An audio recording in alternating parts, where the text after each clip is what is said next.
Hello to everyone. Welcome to the last lecture of this unit 1. तो हम solar power plants के बारे में इस लेक्चर में पढ़ने वाले हैं. पिछले लेक्चर में मैंने सोलर सेल्स की सारी फंडामेंटल्स, उसके टाइप्स, मटेरियल सब क्लियर कर चुका हूं और सोलर सेल से बने हुए पावर प्लांट के बारे में जानकारी मैं बताने वाला हूं. एक बात ध्यान दिला दूं कि ये लेक्चर किसी इंस्ट्रूमेंटेशन इंजीनियर के लिए नहीं बनाया है. फाइनल ईयर स्टूडेंट्स जो बीटेक के हैं उनके लिए बनाया है, जो बेसिक जानकारी सोलर सेल पावर प्लांट की देंगे, उसकी टाइप्स की देंगे. इसमें detailed knowledge solar power plant की नहीं है. तो मैं स्टार्ट करता हूं अपना लेक्चर. सोलर सेल जिसका साइज बहुत छोटा होता है, 1 सेंटीमीटर से 10 सेंटीमीटर के आसपास के सोलर सेल हम बनाते हैं और वो लगभग 1 से लेकर 2 वॉट्स तक हम एनर्जी को प्रोड्यूस करते हैं, जो कि बहुत ज्यादा पावर नहीं है. एक छोटा सा सेल हालांकि कितनी पावर को प्रोड्यूस कर सकता है. तो इसलिए हम इन सोलर सेल को सीरीज में कनेक्ट करते हैं और सीरीज के बाद इनको पैरेलल में कनेक्ट करते हैं. सो डिफरेंट कनेक्शंस में इनको हम कनेक्ट करते हैं और उन मॉड्यूल्स को हम डिफरेंट नाम देते हैं. अगर सोलर सेल को हम सीरीज में कनेक्ट करें तो उसको हम सोलर मॉड्यूल बोलते हैं. सोलर सेल को अगर हम सीरीज में कनेक्ट करें तो उसको हम सोलर मॉड्यूल बोलते हैं. तो एक सोलर मॉड्यूल जब हम बनाते हैं तो वो हम ध्यान रखें कि वो कम से कम 12 वोल्ट की बैटरी के आसपास को चार्ज कर पाए. तो 12 वोल्ट के आसपास उसको हम बनाते हैं. वैसे ये डिपेंड करता है कि क्या हमारी रिक्वायरमेंट है, उसके हिसाब से हम ये मॉड्यूल्स को चेंज कर सकते हैं. फाइनली हमने वोल्टेज के हिसाब से चेक करा, जो लगभग 33 to 36 सेल्स के आसपास इस्तेमाल करते हैं. जिन सारे सेल्स को एक एयर टाइट कंटेनर के अंदर मैकेनिकली रिजिड जो हो, जो हिले डुले ना, एक ट्रांसपेरेंट कवर के अंदर उसको फिक्स कर देते हैं, इस अरेंजमेंट को, और इस अरेंजमेंट को हम बोलते हैं सोलर मॉड्यूल. अब इन अलग अलग सोलर मॉड्यूल को अगर हम पैरेलल में कनेक्ट करें तो यहां पर जो दो डायग्राम आपको दिखाई दे रहे हैं, एक पर्टिकुलर मेरा सोलर सेल हुआ. इस सोलर सेल को फिर हमने सीरीज में कनेक्ट करा बहुत सारे, सो दैट ये 12 वोल्ट का एक मॉड्यूल मेरा बने. फिर 12-12 वोल्ट के हम यहां पर पैरेलल के अंदर कई सारे मॉड्यूल्स को जब इकट्ठा करते हैं तो उसे हम बोलते हैं एक सोलर सेल एरे और पीवी मॉड्यूल एरे. तो इसके अंदर मॉड्यूल्स भी हो गए और इसको पूरे को हमने एरे कहा, जो लगभग आप 24 वोल्ट के आसपास जब सीरीज में हम बनाए तो एक कांस्टेंट सप्लाई के लिए काफी रहता है जब हम पैरेलल उसको कनेक्ट करते हैं. तो नॉर्मली एक सेल जो हमारा 0.6 वोल्ट प्रोड्यूस करता है और 100 सेंटीमीटर स्क्वायर एरिया लेता है लगभग 3 एम्पियर को प्रोड्यूस करने में, अगर हम कई सारे सेल को एक साथ प्रोड्यूस करें तो यहां पर आप देख सकते हैं कि वोल्टेज तो मेरी कांस्टेंट होगी, बट नंबर जो करंट है हमारा वो इंक्रीज होता चला जाएगा. तो इसलिए हम डिफरेंट जो हमारे मॉड्यूल्स हैं उसको हम एरेज फॉर्म में कनेक्ट करते हैं, सो दैट हम एक required amount of current produce कर सकें, जिस करंट के थ्रू हम बैटरीज को आगे फर्दर चार्ज कर सकें या फिर डीसी सिस्टम को चला सकें. ये एक एग्जाम्पल, एक अरेंजमेंट सोलर सेल इन पीवी मॉड्यूल आप देख सकते हैं, जिसके अंदर एक पूरा पावर प्लांट है, जिसके अंदर आप देख सकते हैं कि कितने सारे जो सोलर मॉड्यूल्स हैं. ये एक मॉड्यूल हमने कहा और इस मॉड्यूल को कई सारे हमने कनेक्ट कर दिया. तो ये बन गया हमारा सोलर सेल एरे और सोलर मॉड्यूल से बना हुआ पीवी मॉड्यूल एंड एरे. और ये ओवरऑल एक हमारा पावर प्लांट है, जो सोलर पावर प्लांट, क्योंकि इतने सारे तो एक पावर प्लांट में ही लगाए जाते हैं.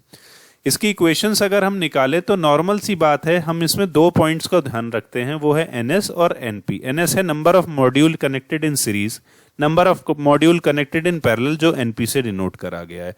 ऑब्वियसली जब हम सीरीज में कनेक्ट कर रहे हैं तो हम वोल्टेज की बात करते हैं V/VN, तो हमारा NS कैलकुलेट हो जाता है, और अगर I/IN क्योंकि पैरेलल बात करें तो हमारा NP कैलकुलेट हो जाता है. VN है नॉमिनल वोल्टेज और V है हमारा ऑपरेटिंग वोल्टेज. इसी तरीके से हमारा I और IN यहाँ पर लिखा गया है नॉमिनल वोल्टेज, और जो IN से डिनोट करा गया, और ऑपरेटिंग करंट जो I से डिनोट करा गया. ऑब्वियसली अगर total number of cell modules आपको निकालना हो तो सीरीज और पैरेलल वाले नंबर्स को आप मल्टीप्लाई कर दें तो आपका आंसर आ जाएगा, सिंपल. सोलर सेल के जो पावर प्लांट हैं हमारे 2 टाइप के होते हैं. एक तो grid independent solar power plant, एक है ग्रिड कनेक्टेड. मैं आपको इन दोनों में फर्क बता दूं। अगर कोई सिस्टम आपने घर में लगाया, सपोज एक सोलर आपने मॉड्यूल खरीदा और सोलर मॉड्यूल जो सोलर मॉड्यूल से बना एरे आपने खरीदा, उसको केवल आपने घर पे लगने वाली किसी पर्टिकुलर लैंप के लिए इस्तेमाल किया या किसी फैन के लिए इस्तेमाल करा, उसका किसी और से कोई कनेक्शन नहीं है, घर की बिजली से कोई कनेक्शन नहीं है उसका। दैट मीन्स ये क्या है, ग्रिड इंडिपेंडेंट मॉड्यूल में काम कर रहा है। अगर ग्रिड से भी संबंध है तो हम ग्रिड कनेक्टेड बोलते हैं। क्या इन दोनों में डिफरेंस है, इनके स्ट्रक्चर से हम आइए देखते हैं। ग्रिड इंडिपेंडेंट को हम स्टैंड अलोन पीवी भी बोलते हैं और ऑटोनोमस पीवी भी बोलते हैं। मतलब तो आप पिछले जो एग्जाम्पल से समझ ही गए होंगे मैं क्या कहना चाह रहा हूं। ये फ्यू वॉट से फ्यू किलोवाट्स तक के पावर के लिए डिजाइन किया जाता है। इसका कोई ग्रिड से संबंध नहीं होता, अलग अलग साइज के ये बनाए जाते हैं। नॉर्मली ये जो हमारे रूरल एरियाज के अंदर water pump, cattle fencing, telecommunication और आजकल हम घर में अपने फ्लैट्स में छोटे छोटे मॉड्यूल्स बनाते हैं for the small small lightning purposes. तो ये हमारा जो है ग्रिड इंडिपेंडेंट, इसका कोई संबंध नहीं है घर में आने वाली बिजली से। इसका ग्रिड से लाइट जो हमें अपनी सोसाइटी से मिलती है, अपने सोशल प्लेटफॉर्म से मिलती है, वहां से इसका कोई संबंध नहीं है। तो जो मेरा एरे है उसके बाद आगे एक शंट में रेगुलेटर, तो ये पूरा पार्ट एक रेगुलेटर का काम कर रहा है। उसके बाद स्टोरेज के लिए बैटरी, डीसी लोड, इन्वर्टर। अगर हमें एसी के लिए काम कराना है तो उसके लिए हमें इन्वर्टर का इस्तेमाल करना होगा जो डीसी टू एसी को कन्वर्ट करेगा।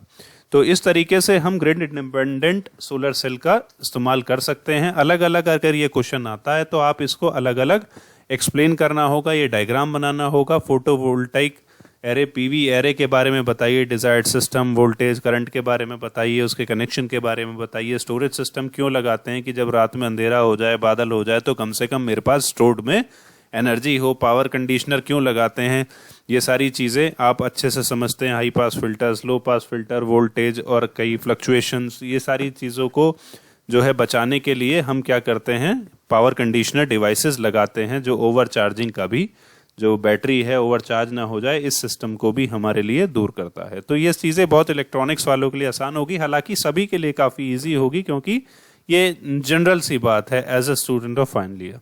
Okay, so PV generator normal module में हम क्या करते हैं, generally PV generator charging module. मगर मुझे कहीं किसी पर्टिकुलर घर के लिए पूरा मॉड्यूल बनाया है तो हम क्या करेंगे, डीसी जनरेटर सिस्टम भी लगाएंगे। कभी ऐसा समय आ जाए कि मेरे पास बैटरी में पावर ना हो या फिर बैटरी सिस्टम वाला मैंने लगाया नहीं है, हमने घर में डीजल जनरेटर वहाँ पर है, कोई हमारे पास ग्रिड पावर नहीं है, तो जब यहाँ की पावर बंद हो जाए तो रात के टाइम पे ऑटोमेटिकली जनरेटर मेरा स्टार्ट हो जाए फॉर अ कांस्टेंट सप्लाई। इसको हम कंबाइंड पावर प्लांट भी बोलते हैं।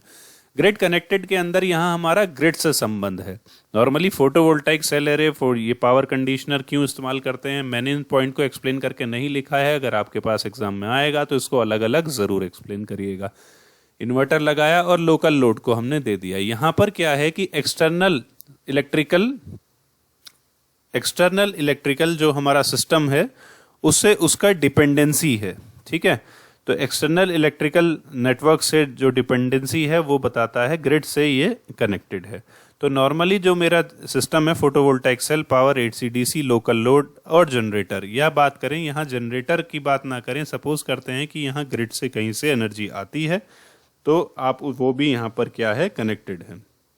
तो इस सिस्टम को क्या करते हैं, नॉर्मली ये सारी थ्योरीज जो है आप यहाँ से एक बार पढ़ सकते हैं कि लोकल यूज़ के अंदर आप रूरल एरियाज़ के अंदर लोकल पावर अवेलेबिलिटी, जहाँ जो है जनरेशन केवल सोलर सेल से की जाए और ग्रिड भी वहाँ पर मौजूद हो, ऐसी जगह पर ये सारी चीज़ें की जाती है। बट जब सनलाइट की प्रॉब्लम हो, जब बारिश का मौसम हो, रात हो, तब ऐसी स्थिति में क्या हो, तो वहाँ पर ग्रिड भी हो, तो ग्रिड काम करे नाइट के टाइम पे।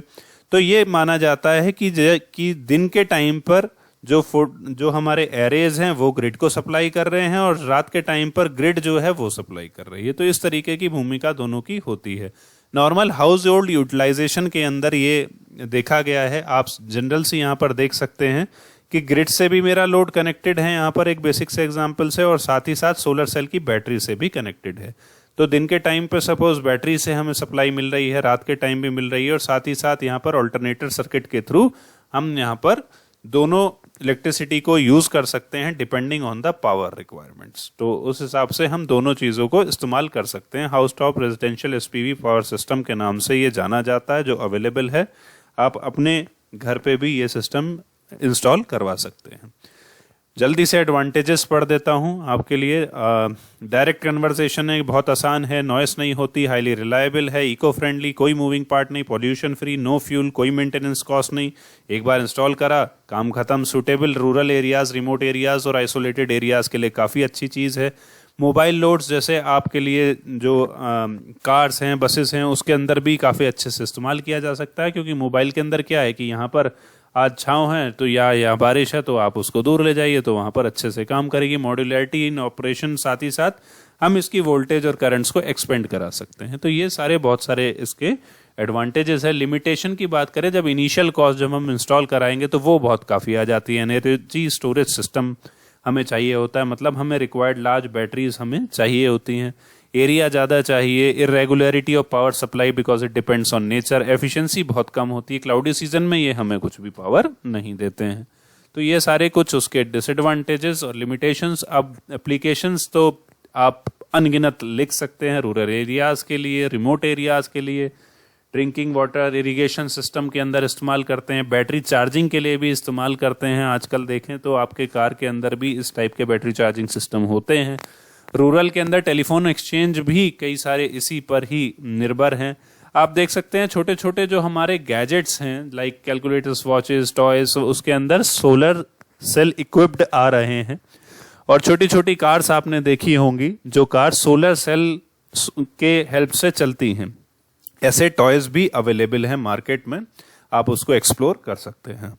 So this is all about the solar cells and solar power plant. So today with this lecture we have completed our unit 1. From the next lecture we will start unit number 2. lecture 1 जो solar thermal energy, यहाँ solar cell का कोई मतलब नहीं है, मैं ये चीज विस्तार से बताऊंगा अगले लेक्चर में। तब तक के लिए अपना ध्यान रखिए और खुश रहिए।